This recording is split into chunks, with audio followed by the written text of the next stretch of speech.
1/2 times 4 gives us 2, right? And then 8 divided by 2 gives us what, 4? That's the wrong answer because you didn't follow the correct order of operations. You thought multiplication has a higher priority than division, but in reality, it is not. So let's see what the correct order of operations is. It is something called as PEMDAS. So P stands for parentheses, E stands for exponents, M stands for multiplication, D stands for division, A stands for addition, and S stands for subtraction. And this gives us an arrow of priority from the highest to the lowest priority. So for God's sake, learn PEMDAS and never be lost. Do I sound like Saul Goodman in Better Call Saul? I don't know, whatever.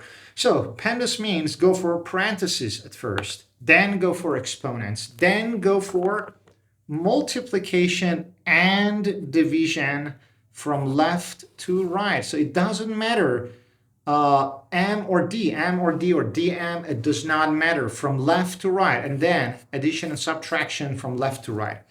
So with that being said, let's do our problem, the original expression again. We have just a division and a multiplication.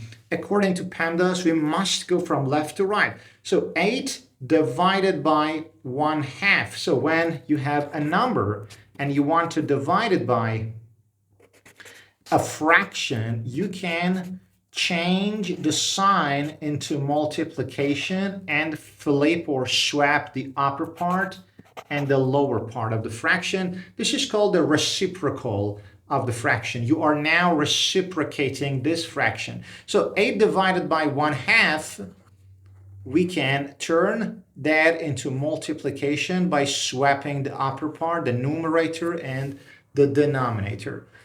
So 8 times 2 equals 16. And then 16 times 4 gives us 64. And that's the only answer. So you fell for this trap, hook, line, and sinker. You thought multiplication has a higher priority than division. In reality, you must go from left to right. So for your homework, what would the answer be if we had 1/2 times 4 inside parentheses and squared? So please like the video and subscribe to the channel to support my work, and I'll see you in the next video.